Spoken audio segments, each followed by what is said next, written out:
I remember when life seemed simpler, when the complexities of adulthood were distant, and my main concern was university. My world revolved around my studies, my friends, and the occasional parties that offered me a break from the demands of law school. I was focused on my future, barely thinking about life after graduation. Being part of the Sigma Chi fraternity, a brotherhood with a mix of personalities, taught me that character, not wealth or status, is what truly matters. We were a tight-knit group driven by the belief that we could make a difference in the lives of others and the world. It was at one of those fraternity parties, an event that seemed insignificant at the time, when I reconnected with Doris. She was the daughter of my mother's best friend, someone I had known as a child but had lost touch with over the years. Seeing her again made me feel as if time had stopped. But she was no longer the little girl I remembered, she had become a vibrant young woman. In that moment, I felt an inexplicable connection. What started as casual dates quickly turned into something more than I had anticipated. The object in my hand is small and seemingly insignificant, less than 12 centimeters long, a little over 5 centimeters wide, and around 1 centimeter thick. It is made of plastic with a glass screen housing microchips that activate its functions. It's just a cell phone. However, it poses the greatest threat to privacy we have ever faced. These devices, once novelties, are now essential tools we carry everywhere, giving anyone the ability to monitor us. Orwell's warnings now seem almost naive. The world keeps evolving, even while we sleep. I know what you're thinking, there are rules and safeguards. But consider this device I'm holding, it belongs to my wife, with whom I have been married for over 19 years. She has always been loving and supportive, a strong partner without being domineering. I have always believed in the sanctity of marriage, a commitment I take seriously, imagining us growing old together. Years ago, I traded my youth and freedom for her love, a commitment as strong as steel. I am not a hopeless romantic but a realist who values marriage based on rational judgment, not just love. Doris, my wife, is the romantic one. Perhaps that is the root of an old incompatibility that is now surfacing. Here I am, holding her iPhone at 2 a.m. in our small basement office. I took it from her nightstand, the only time it is out of her reach. Like many modern women, she is never without her phone, which is always within arm's reach. I had to wait until she fell asleep to pick it up. Why did I take her phone? I ask myself the same question. Am I going crazy? How can I be so suspicious of my loving wife? I blame my profession. It has trained me to see the dark side, to be suspicious. Simply put, I'm a lawyer, and that has made me distrustful. My suspicions began with something small. I walked into the kitchen while Doris, her real name is Dolores, but no one uses her full name, was on the phone. Usually, she ignored my presence, but this time she hung up immediately and seemed nervous. Later that night, I asked to borrow her phone to order a pizza. We no longer have a landline, and since the kids went off to college, we've been trying to save money wherever possible. She usually protests takeout, being careful about her weight, but this time she agreed and handed me her phone without hesitation. Why not? She had already erased her call log and text messages.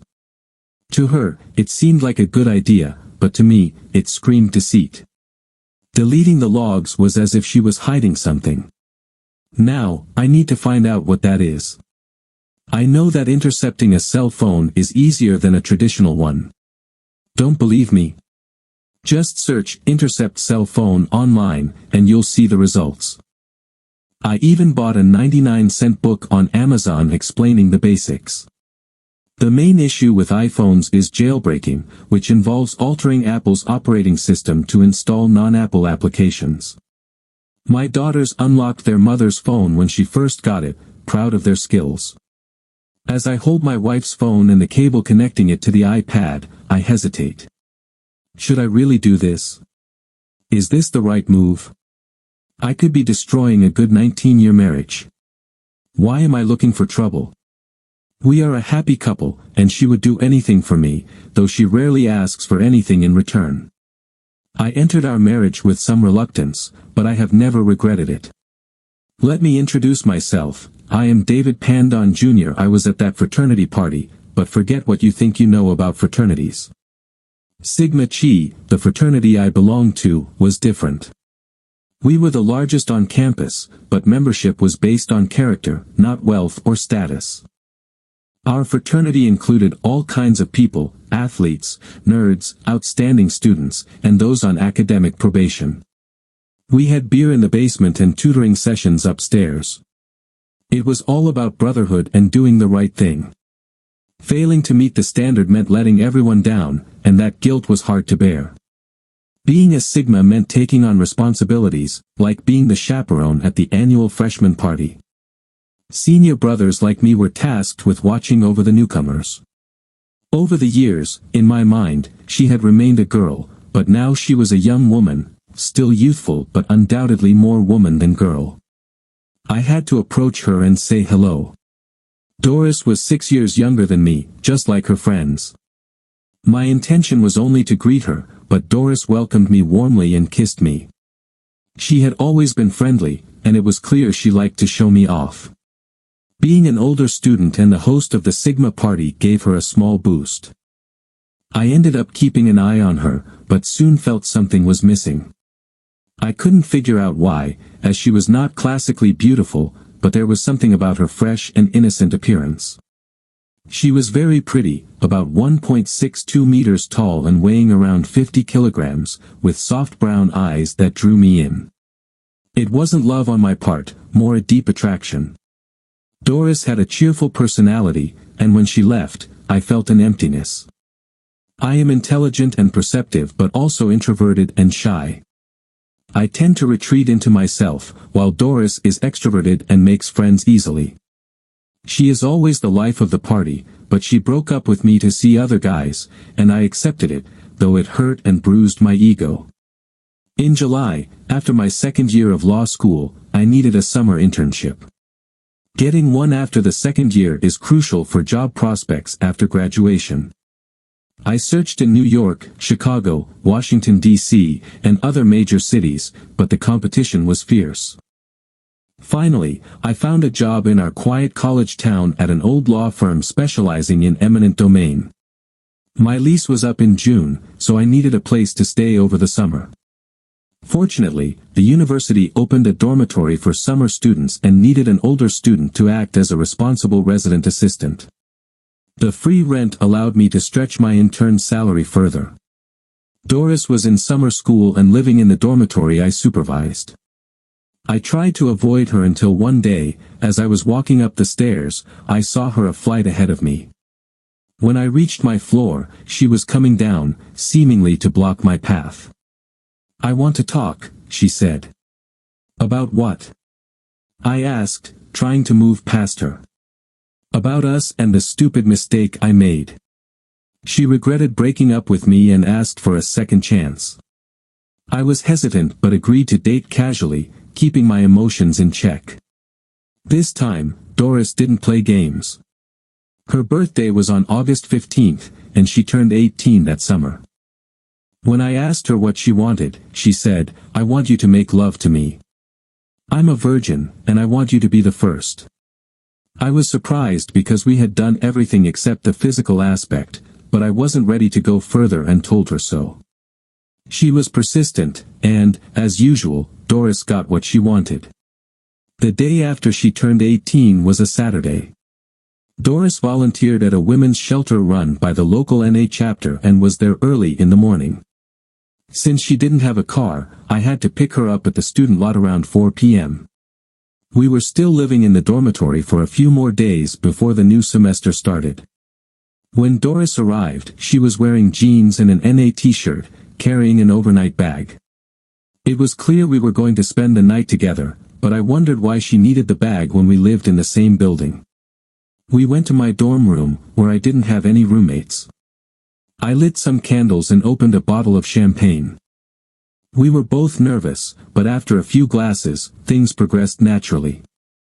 Doris was amazing. Doris decided it was time to tell her family about our relationship. Her parents, Margaret and Lawrence Baswell, her younger sister Marion, and her brother Larry Jr. were a prosperous family.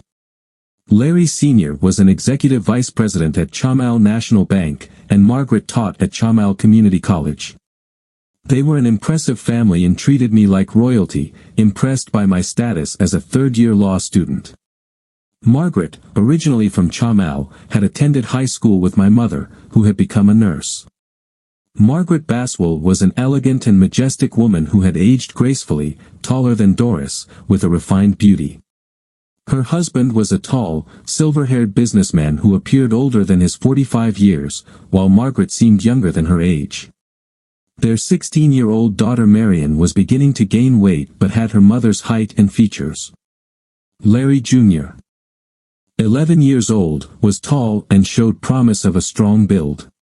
He and I became great friends, and now he is my best friend. My parents had liked Doris long before we started dating, and she quickly became part of my family. Even my younger sister Paula was a fan of hers, though my brother was too young to have an opinion. My family wasn't as financially well off as Doris's. My father, David Sr., ran the family equipment rental business with my Uncle John, who was 10 years older and a bit stingy. The business did well thanks to my father's outgoing personality and ability to work with all kinds of people. My mother, Agnes, worked because the business income was modest, and my uncle was conservative with the profits. I was close to my mother, who was tall, beautiful, and 8 years younger than my father. She had stunning blonde hair that she maintained with the help of a registered hairstylist.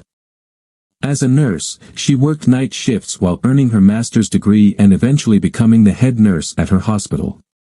My relationship with my father was more complicated. He always tried to get me, with my shy and introverted personality, to open up. He was a friendly and extroverted man who believed in finding common ground with everyone. He never started fights and preferred to turn the other cheek. Although we saw things differently, he approved of Doris, often saying, "She's as smart and beautiful as her mother." As a child, I loved waiting for my mom to come home if she worked the 4 p.m. to midnight shift. Dad would let me stay up on Friday and Saturday nights. I watched my siblings while he picked her up, and we would have hamburgers and milkshakes together. Sometimes Mom would come home alone, give me a goodnight kiss, and I would catch the scent of her Chanel No. 5 before she showered and went to bed. Even during hard times when money was tight and Mom worked more hours, our house was filled with love. My mom and Doris's mom were close friends, and our families got along well, looking forward to our wedding. My mom summed up her feelings about Doris in one simple phrase: "She's a wonderful girl, David. Don't mess this up." We were all excited for the wedding. Despite her love for me, my mom sometimes still saw me as a child. I admit I could be stubborn and immature, especially with Doris. I enjoyed our relationship but wanted her to stay carefree. Doris, on the other hand, had other plans. She moved in with me during my final year of law school, which strained our finances. My mom increased Doris's allowance, signaling that our relationship was becoming serious. By May, Doris made it clear she expected a commitment, especially since I had taken her virginity. With my impending graduation and career, Doris felt like I was leaving her behind, as she still had over a year left in school. She believed that what was good for her was good for us, and she was usually right. We were good together, and she made me feel complete, but I hesitated to marry her, not because of a lack of love, but out of comfort. I used her age as an excuse. She was 18, and I was nearly 25, but it wasn't a genuine argument. My mom rejected that excuse, saying, "Doris is mature for her age, and you are not. It's about maturity, not age. Your hesitation shows that you're not ready." She saw through my fears of missing out on something. In the end, Doris's influence and the support of others pushed me to marry her despite my doubts. After the bar exam, there was no bachelor party, although Doris had quite a wild bachelorette party. I was too focused on studying 20 hours a day to pass the New York bar exam, one of the most difficult in the country. By the time I found out I had passed, Doris was already 3 months pregnant, probably not by accident. We discovered it was twins just before the exam results were out. I had a job lined up but needed to pass the exam to secure it. Money was tight, and I worked 60 hours a week to prepare for the babies. Despite our financial struggles, Doris never let it affect her. She took her last third-year exam just an hour before giving birth to 2 perfect identical girls. For me, it was love at first sight. 18 years later, I still love those girls, though in a different way. Doris and I struggled in the beginning. We lived in a small apartment with tight finances, but she never complained. Being a parent was both terrifying and comforting, and I cherished reading bedtime stories to my daughters. They adored me, believing I could solve any problem and brighten any day. Life wasn't easy, but the rewards came in the form of hugs and kisses. Not everything was smooth. Doris and I faced difficult times together, like when our daughters caught pneumonia and were hospitalized. I fell apart, but Doris stayed strong, assuring me, "David, they'll get better. And no matter what, I'll always love and support you." In those early years, Doris was the pillar of our marriage, holding everything together. I owed everything to her and was determined to succeed for our family, more than for myself. I am naturally lazy and unambitious, but marrying Doris and having our daughters changed everything. I became driven to succeed, even if it meant making compromises. The early years were hard, with long work hours and few rewards. I had to use my ingenuity and sometimes bend my principles to get ahead. But coming home to Doris and our daughters, Pat and Bet, made it all worthwhile. Doris attended school at night while I stayed home working and taking care of the girls, and I couldn't have been happier. By the time the girls started kindergarten, Doris had earned her doctorate and began teaching at a community college, quickly becoming a tenured professor at the university. Her income was a blessing, but by then, it was too late for me. I had already become a partner at my law firm, but not in a completely honest way. My income was high, but my morals were low. Still, I had a family to support, and as a lawyer, I could justify my actions. Eminent domain is the government's right to take private property for public use, like building roads or schools, while paying the owner its value. In theory, it's a necessary process, but in reality, it can be unfair. Lawyers like me stepped in to help property owners get as much money as possible. My success in this field started with a stroke of luck when I sat next to Jimmy Landro in law school. Jimmy became a key figure in the New York State Senate, handling real estate laws. Our connection allowed me to gain insider information that helped me secure lucrative cases where properties were taken for private interests under the guise of redevelopment. My job became about using every trick in the book to ensure my clients got the best deal, even if it meant bending the rules. I worked closely with appraisers, sometimes using their influence to benefit my clients. I relied on Jimmy's tips about upcoming property seizures, and in return, I helped him out of financial troubles. My firm admired my ability to spot new opportunities, and I was well rewarded. Over time, it became easy to justify crossing ethical lines, convincing myself it was a form of community service. But let's get back to my wife's phone. I installed spyware on Doris's phone to record her conversations and send them to my iPad. It also forwarded all her text messages to my phone and allowed me to listen to her calls in real time or record them for later. In theory, nothing Doris said or heard would be hidden from me. But reality was different. The first day, Doris spent almost 5 hours on the phone. Filtering through all her conversations was overwhelming. She spent 45 minutes just talking to a friend about a dress she saw at the mall but didn't buy. After 3 weeks of this, I started feeling paranoid and was about to give up. Then a text message came through. I was in a meeting when my phone notified me of a new message. I ignored it, but then 2 more arrived quickly. Doris and I rarely texted, so this was unusual.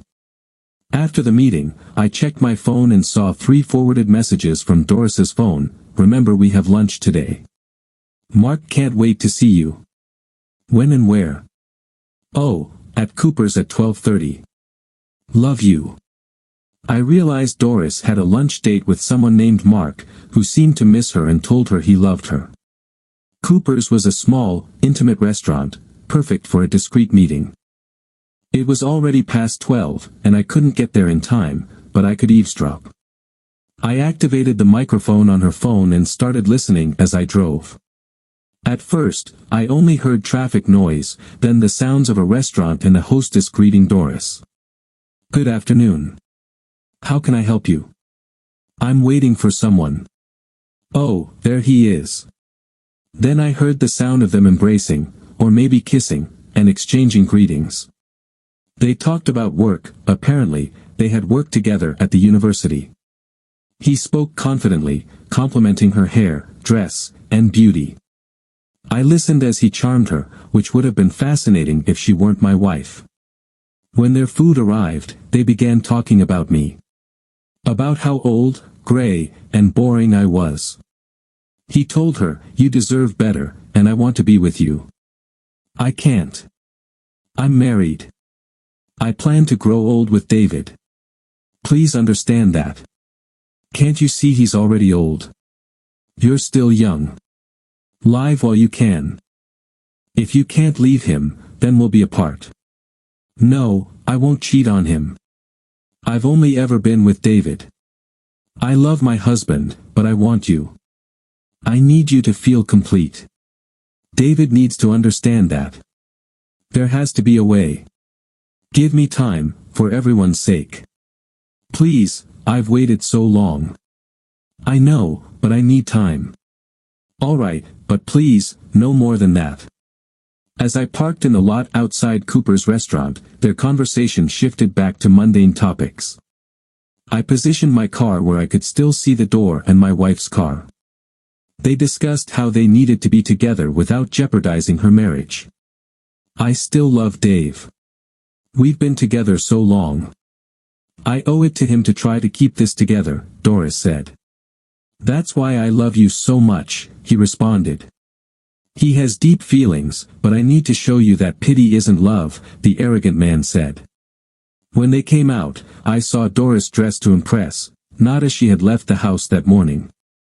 He was tall, maybe 63 or 64, slim and athletic, with dark brown skin.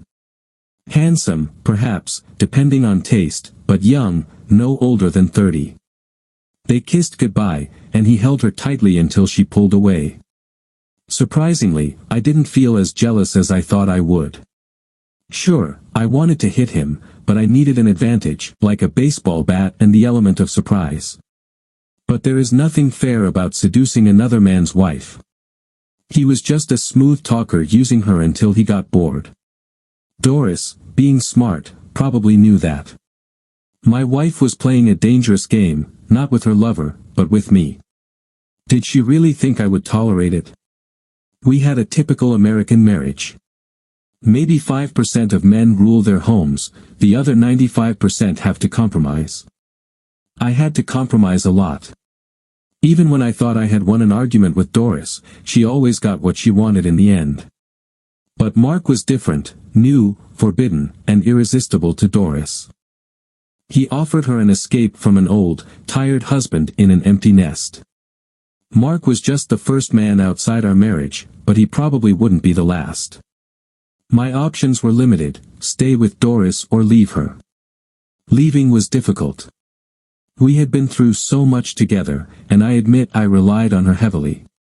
After so many years, I couldn't imagine life without her. But then what? That night, I tried to appear neutral, if not cheerful. Doris noticed my mood. "What's wrong, Dave?" "Nothing, I guess. Just tired from work," I responded. "You work too much. You should slow down and take better care of yourself. Maybe join a gym," she suggested. I looked at Doris critically. I had joined a gym last year and lost 30 pounds of the 40 I had gained since our marriage. I trained with a coach 3 times a week and was in great shape. Her interest in her new boyfriend wasn't about me being out of shape or boring, but about how she perceived me, like an old, comfortable pair of slippers, familiar but no longer appreciated. Doris needed to work on herself, and she eventually bought that dress she had been eyeing for so long, still debating whether to try on a new man. The next day, I had another surprise. The spyware captured a conversation I nearly missed. Out of curiosity, I listened to see if Doris mentioned anything to her mother. "Hi, Mom. Just checking on Thanksgiving. Are you bringing the bourbon sweet potatoes and broccoli salad?" "Of course, dear. But tell me, how was dinner with Mark?" "Oh, Mom, he's great, but he wants more, and I can't." "Why not? You should have pressured David years ago. Now you've lost your leverage. The kids are grown, and you can't use them as an excuse." "Mom, I'd never do that. Maybe I'm a bad wife, but I can't be a bad mother." "Nonsense. You're a great wife. Has David ever complained? You keep a perfect house, cook well, raised 2 wonderful girls, and satisfy your husband. Plus, you contribute more financially." "Yes, but now I'm considering infidelity." "It's not infidelity if he consents. David needs to understand that women's needs change with age. We need variety, while men only need sex. Having another man won't affect David. He's a good man and can prove it by giving you space. Make sure he knows he'll always be first. David is still a bit immature. I'm not sure he'd accept me sharing myself, and I don't want to risk losing him. Your father isn't open-minded, but I've been seeing other men for decades, and he hasn't left me. It took time, but he adapted. You should know that." "Yes, but David isn't Dad. I don't see him accepting me having a secret lover. Let me talk to Agnes. She knows David well and was the one who convinced him to marry you." "Let's see what she thinks," my mother-in-law said before ending the conversation with cryptic words that left me stunned. What did she mean by talking to my mother? I felt a knot in my stomach, and part of me already knew the truth, though I didn't want to face it. Spying on Doris had been a mistake. Hearing what others thought of me only made me feel worse. I spent the next few days waiting for something to happen, but nothing did. Then my daughter Bet called. "Hi, Mom. Pat and I will be home Tuesday for the holiday but need to head back Saturday. We have important dates with 2 football players after their game on Sunday." "Alright, I'll let your dad know." "But I thought Pat was dating Rick, the swimmer." "She is, but he'll have to accept it," Bet said, laughing. "I guess times have changed if guys are okay with their girlfriends dating others." "Oh, Mom, you're so old-fashioned. By the way, how's it going with Mark?" "Nothing's happening. I'm married to your dad." "What am I supposed to do with Mark?" "Please, Mom. Dad's an old, tired man. You can't expect him to compete with someone like Mark just because of some outdated tradition. You should go for it." "Your dad loves me and has no choice," Bet said with a laugh. In the background, I heard Pat add, "Exactly." Then she grabbed the phone and said, "Mom, do you want us to talk to Dad? We can explain everything and remind him of all you've done for him. He loves you more than anything. He can't expect to have you all to himself. It's not fair." "I don't know. Your father has never yielded, even when he's had the chance. He can be very sensitive." "Mom, we know Dad loves you. If you explain how much you want and need a relationship with Mark, just make sure Dad knows he'll always be the first," said Pat. "That's what I told Rick, and he's fine with it," she added. "Your grandmother is going to talk to Grandma Langdon. I hope they can arrange things so your father understands that Mark isn't a threat, and that what Mark and I have is only a shadow of what your dad and I share," said Doris. I was stunned and hurt listening to my daughters talk about me like that. It was painful to hear them call me an old, fat man, even if they said Doris still loved me. I realized I had let myself go. I was in good shape but hadn't paid attention to my gray hair or outdated clothes. I decided to change that. I went to a salon and had my gray hair styled, then went to New York and bought a new wardrobe to show off my slimmer body. I didn't look 30, but I looked good for 45. Still, neither Doris nor my daughters noticed the change when they came home for Thanksgiving. They gave me the usual cheek kisses, and I realized they took me for granted, expecting me to be there when needed and invisible when not. We had little in common and had become strangers under the same roof. I knew more about them than they did about me because I had always been reserved. Thanksgiving Day arrived, bringing the Baswells and the Langdons together, 21 people in total. After watching the parade and football game on TV, the women gathered in the kitchen and the men in the living room. I slipped into the family room, where my daughter-in-law and Bet were watching the little ones. I locked myself in, put on my headphones, and listened to the conversation in the kitchen through my wife's phone. I recognized my daughter Patty's voice saying, "He's gone to his room and shut the door." "All right, can someone tell me what's going on with my son?" I heard my mom ask. "What do you mean, Mom?" Doris replied. "Well, he has new clothes, a new haircut, and less gray hair," my mom said. "Honestly, I noticed something too, but I couldn't pinpoint what it was," Doris added. "He's also thinner than last year," observed my sister Paula, who hadn't seen me since last Christmas. "Yes, that could be it," agreed my mom. "I don't know. He's been very down the past 2 weeks. I thought maybe he was having trouble at work again," Doris said. "You don't think he knows about Mark, do you?" my mother-in-law asked. "I doubt it, and there's nothing to know. I haven't done anything with Mark," Doris replied. "Maybe he's having a midlife crisis. The girls have left home, and he's at that age," suggested my mom. "Yes, that would explain the changes," my mother-in-law said. "We should be careful. If he's having a midlife crisis, we need to introduce things gently," advised my mom. "Maybe I should put Mark on hold," said Doris. "Nonsense. Dave needs a little push. We have to get him out of this depression and help him adapt." "It won't help if you're also down," insisted my mom. "So, should I tell Dad that she wants a new lover?" Patty asked. "Not bluntly. We should get him to talk more with your dad and Larry. They can share their experiences, they've both adapted well, and there's no reason Dave can't too. But if he feels old and like life is passing him by, we need to prepare him carefully," my mom explained. "Maybe she should just tell him that she wants to meet her needs," Patty said with a giggle. "Of course not. Your father is a proud man. He needs care and guidance.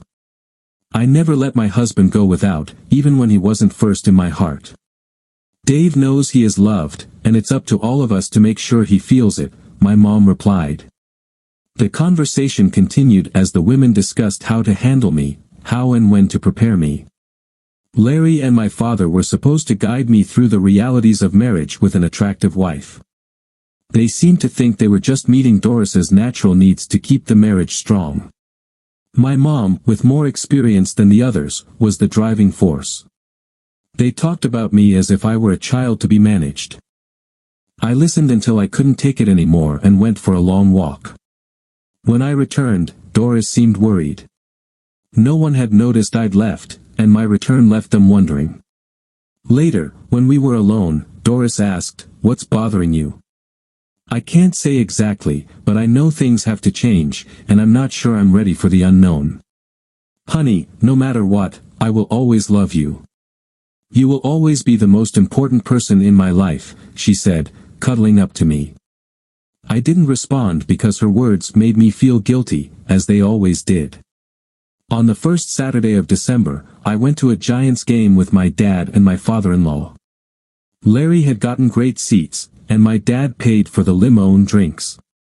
After an awkward start, they tried talking about how great it was to allow your wife to have a lover, hitting all the points my mom had mentioned. The main idea was that women of a certain age need a young lover, and if you love your wife, you should let her explore. I stayed silent until the last 2 minutes of the game and finally spoke. I don't know everything, but if I ever find out Doris is with another man, our marriage is over. No buts. My elders spent the rest of the game trying to change my mind, but I repeated that any infidelity would end our marriage. Who needs a promiscuous wife? Because that's exactly what she'd be, I told them, which led them to call me immature and judgmental before heading to the restroom. They were gone a long time, and we left the stadium in silence. Later that night, I realized it wasn't just a long wait for the restroom. My dad and Larry had called home. Both my mom and mother-in-law had spoken to Doris before we even returned, discussing the situation and planning their next steps. Less than a week later, Larry and my dad dragged me to a gentleman's club with dancers and waitresses. While they indulged in expensive drinks and private dances, I stuck to soda and avoided any entertainment. Their advice boiled down to the supposed benefits of an open marriage. Finally, I said, I can't trade my wife's fidelity for a lap dance, and took a taxi home alone. The night was never spoken of again. As Christmas approached, the conversations I eavesdropped on grew more intense. Mark was flirting with Doris and pushing to meet during the school holidays, a perfect time since I was supposedly working. Anyone watching closely would have noticed something was off. Now, a confession, I had crossed ethical lines in my business. It started with small plots of land known as kill lots, cheap and undesirable due to limited access. These properties were miles from major roads, but when a national chain needed a warehouse with highway access, those lots became valuable. I got insider information from my friend Jimmy and found a small, for sale, sign on a deteriorated property, an old dairy farm spanning 100 acres that was worth little but would soon increase in value. I emptied my savings to buy the land, hiding the purchase through an offshore corporation with no traceable ties to me. I lied to Doris, blaming my financial stress on the economy and competition. Instead of getting angry, Doris supported me by working extra hours and cutting expenses on everything except what the girls needed. She didn't buy anything for herself for over a year while I struggled.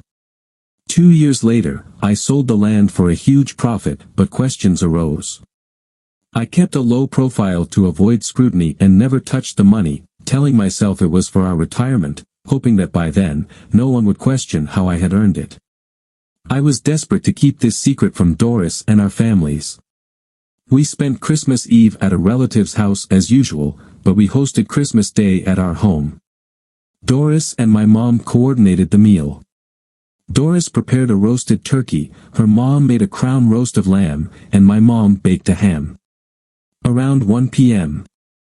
I took the stuffed turkey out of the trunk of Doris's new Mercedes, a birthday gift from her parents with a sizable down payment. David, when you're done bringing in the turkey, I'd like to talk to you in the study, my mom said.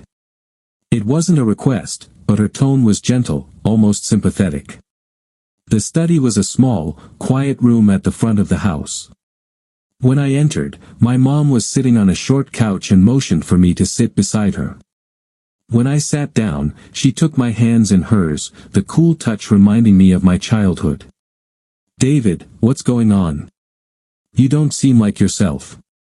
If you're in trouble, the family is here to help, she said, leaning forward and looking into my eyes, waiting for an answer. What could be wrong? I have a loving family, a supportive wife, and 2 devoted daughters, I replied, though my words sounded hollow. My mom wasn't fooled. She could sense the unspoken. David, a good man supports his wife in what she needs. Being a good husband means making sacrifices, just as your wife has done for you over the years, she continued, appealing to the values she had instilled in me as a child. But she didn't understand who I had become, believing I was still the man she knew. The problem is, I don't believe having a promiscuous wife is honorable. We all compromise for what we want, but not all transactions are dishonest. Some promises are made before God, and if we don't try to keep them, a woman could kiss her son goodnight with lips still warm from infidelity. At that moment, my mom recoiled as if I had slapped her. Her emotions were clear: surprise, shame, anger, and finally disbelief. "What did you say?" she asked. "I said that your kisses after your affairs were an abomination," I repeated. She released my hands and rushed out of the room. I didn't need to hear Doris's distressed voice to know the impact of what I'd said. "Mom, what happened?" Doris shouted. This had clearly been a planned intervention, with the family ready to confront me. But when I left the room, no one was around. My mom must have fled to the kitchen, likely with another family member. I decided to make a discreet exit, taking Doris's Mercedes and driving to Hendrick Hudson State Park, to the lookout point I used to visit in high school. It took me until my senior year to get my first kiss there. I was never a Casanova, but by the time I turned 25 and graduated from law school, women started to notice me. Unfortunately, by then, Doris had already claimed me and wouldn't let go. As I reflected on my situation, I realized it was a no-win scenario. When Doris needed me, I was expected to step up, and now that she wanted someone else, I was supposed to yield again, giving her the freedom I never had. Oddly, I understood the logic. Doris had sacrificed more for our marriage than I had. She made it work, raised our children, and kept everything together. If I had stayed single, we probably wouldn't have had kids, bought a house, or planned for retirement. Now, Doris just wanted some harmless fun, something she felt she deserved.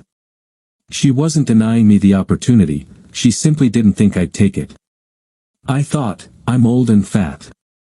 My mom's intention was to make me accept my limitations while ensuring I knew I was still loved and supported. They thought they were being kind, and maybe I was being selfish. I knew this moment would come. I'm not blind or stupid, but my mom and Doris were right, I stayed a child. Worse, I became pampered. I played the game and got carried away, pretending I did it for others or because it was necessary. It wasn't. I cheated because I wanted to win, not for money, but just to win. Losing to Doris felt like losing in life, and I'd been losing to her for 20 years. I parked the car, took out my iPad, and opened the spy program. "He's not in the house, and Mom's car is gone," I heard Beth say. "Hopefully, he won't come back," said Anne, Larry's wife. I had always known Anne didn't like me, but now I had a reason. Anne was attractive, not exactly beautiful, but she had a certain allure and a seductive voice. I could see why Larry, who wasn't the sharpest, married her, but it was a mistake. She boasted about her infidelities. Larry, a vice president at the family bank, ignored the rumors in her behavior, content with his salary and comfortable life. They had a 5-year-old son with Larry's blonde hair and blue eyes, and they seemed to get along well enough. As I listened, my mom started scheming. "My son is more than stubborn. He practically called me promiscuous," she said. "I don't believe it," replied my mother-in-law. "Dave is too good a man for that. He seems to know everything. The old guys must have messed up, and he took it the wrong way," my mom suggested. "What are we going to do?" "I don't want to lose my husband," Doris said. "We need to be clever. If he won't come willingly, we'll have to trick him," advised my mom. "We shouldn't underestimate him," warned my sister. "He's always been cunning. Maybe not the smartest, but definitely cunning. Remember what he did to Uncle Jack during that poker game?" She was referring to when, as a teenager, I caught my uncle cheating at our poker games. I figured out his trick and beat him at his own game. For weeks, he couldn't expose me without revealing his own cheating, so the game ended, and he avoided me. My sister remembered this because she once asked why Uncle Jack was angry, and I just laughed. "Yes, but he has a weakness we can exploit," my mom said, then explained her plan. The weakness she referred to was my low tolerance for alcohol. I didn't drink much, but when I did, I became cheerful and then passed out. Her plan was to get me drunk at a New Year's Eve party, with and flirting with me. The idea was for me to wake up in another bed, faced with an angry wife and the evidence of my supposed infidelity. I'd be pressured into accepting an open marriage, which really meant Doris would have her fun while I stayed home. The problem was Anne's reluctance to seduce the old, fat man. They thought I wasn't attractive enough, but Anne was the best option since she was married to my friend Larry, which would add a layer of guilt. And didn't really need to do anything, just get a few compromising photos. To help, they enlisted Elaine, my brother Samuel's shy wife, who was eager to fit in and would be the perfect witness. She was the newest member of the family, married for only 2 years and currently pregnant. Sitting in my wife's expensive car, I gazed out at the northern Catskills, where Washington Irving had set his tails. "We need to give Dave more time, one last chance," Doris said. "What about Mark? Will he wait?" her mother asked. "Mark is anxious. We both have this week off, and he thinks it's the perfect time to get a hotel room. But I still need David. He's my first and true love. I'm going to make this right with him. He's never denied me anything, and I don't think he'll start now. We just need to come to an understanding," Doris replied. "My plan will work. Your husband deserves this for his attitude. Talk to him more, but don't make Mark wait because of my son's stubbornness," my mom advised. "I'll give David one last chance to step up," Doris concluded. I had no choice but to return and endure Christmas dinner with my family. Everyone was cold toward me, except Anne, who had apparently accepted her role of flirting with the bold, fat man. Doris pulled me toward her Mercedes. "What about Christmas dinner?" I asked. "We're not going. We need to talk," she replied. "Is there really something to talk about?" I questioned. "Yes, but not here," she said with a sly smile. She drove me to the Hilton, where she had already reserved a room. Champagne was waiting for us when we arrived. "What's going on, love?" I asked. "Nothing is wrong. Please stop worrying. This isn't about us. I love you and always will. I want to be with you forever, just as we promised. Forget about everyone else. You know I could never love anyone else," she said. "Yes, love. There's no difference," I said. "Yes, I'm trying to reassure you that we will be together forever," she said. "You can keep a bird in a cage, but don't leave the door open," I replied. "What does that mean?" she asked. "I'm offering you freedom because we love each other. That's what keeps us together." "I won't fly away," she said. "Please don't believe that." "I believe you, but you're wrong." "No, believe me. I can only love you," she insisted. I didn't respond. She didn't understand that everything was built on a lie I had allowed to persist for over 19 years. Doris believed the lie she told herself, and I had never challenged her. "I love you. Everything will be fine, trust me," she would always say, unaware that she wasn't the problem. "No, Doris. I will never accept what you're offering." "I've kept my part of the deal," I said, ending the conversation. The following Wednesday, Mark invited my wife to his house for lunch. I listened just long enough to confirm that they had mutually agreed to end our marriage. The lovers didn't mention me, as if I didn't exist. Friday was New Year's Eve. I started the night with a drink at Erich Schmist, my favorite restaurant bar, inviting my old friends for a drink, but no family. I avoided alcohol, drinking only soda. I didn't arrive at Larry Jr.'s house until 8 p.m., taking a taxi.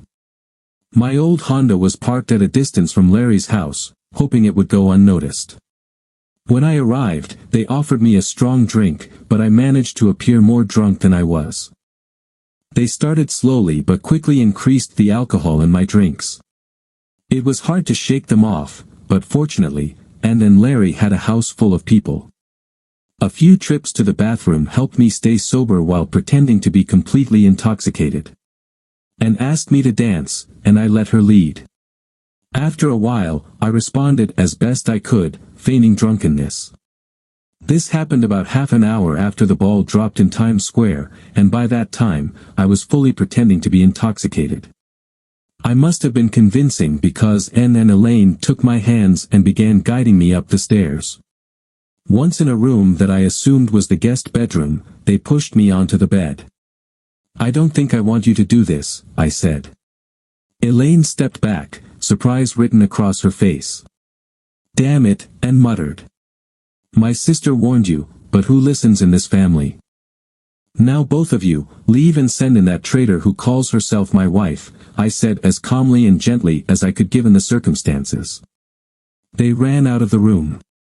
Time seemed to pass slowly as I listened to the commotion downstairs, raised voices and chaos, but I didn't bother to pay attention. That part of the drama was already over. Eventually, Doris appeared in the doorway. "You wanted to see me?" she asked. "Yes, come in and sit down," I said as gently as I could. Doris sat and started to cry. When her nose began to run, the tears stopped. "I'm so sorry. I made a terrible mistake by listening to others," she said. "What are you sorry for? For wanting another man or for enjoying yourself with him last Wednesday at his apartment?" I asked. Doris gasped, and for the first time, I saw fear in her eyes. "No, maybe it's just that Mom's plan didn't work, and now you're caught in it. Please, David, I love you. It means nothing." "You have to believe that," she said, perhaps a bit surprised at how calm I was. "No, Doris. I won't forgive you. Oh, please, David, forgive me, and let's forget all this." "Oh, I forgive you, Doris. There's really nothing to forgive except a little deceit. The problem is everything else. You see, I don't love you. I never have, and I probably never will." "You don't mean that, David. That's just your anger talking," she said. I couldn't help but laugh. "Do I seem angry? Let me assure you, I'm not. I've spent the last 19 years in this marriage. It wasn't all bad, it was a sort of gilded cage. But now the door is open, and I'm leaving, thanking you for finally giving me freedom." "David, please, that's not what you mean. I won't let you divorce me over something so small after all these years of loving devotion I've given you. Do what you want. I'm leaving. I had it all planned, you kept me bound by guilt, and now I have none left. You wanted an open marriage, and I'm giving you the most open marriage possible, one without a husband." With those words, I stood up and began to leave. "What will you tell our daughters?" she asked, her anger rising. "Goodbye. That's all I'll say. I wish I could believe they weren't mine, but considering who they are and what my mother was like, I have no doubt. So goodbye. That's all I have for them, nothing more." Then I paused and thought to myself, that's not true. My girls are the little ones who will always be with me. They're locked in my heart. They never grew up, they're still wondering if the ducklings will make it across the road. With those words, I left my wife crying and went downstairs. Of course, my mother, supported by my father, tried to stop me. "Where are you going?" my mom demanded. "Good question, one I don't have an answer for. But I guess I'll go to places I haven't been able to visit in 20 years, I said. "So you're running away just because life didn't turn out the way you wanted?" she asked. "No, I'm leaving to find the life I've missed so much." "Oh, please, David, be reasonable. Everything you have is here. Everyone who loves you is here. Everything we've done has been for you. Don't let stupid male pride ruin your life. You have no life without us. How are you going to live? Who will take care of you if you leave? If you go, there may be no turning back. Think about what that means. Doris has been good to you despite how dependent you are on her," my father said. "I'm sorry, but I had already left. You just didn't notice. The key was in the lock, all you had to do was turn it," I said. With those words, I kissed my mom gently on the cheek and left, waving energetically to the others and saying a firm goodbye. I left behind my wife, my daughters, my siblings, and my parents. I was free. I was alone, but the truth is, I had always been alone inside, and I wouldn't be for long. An older man but not fat, possessing the most attractive asset, money, I was ready to cash in and head to the most remote and decadent places I could find. I traded an old unfaithful partner for as many young women as I could handle. After 20 years of captivity, I was out of prison, and a new, different world awaited me.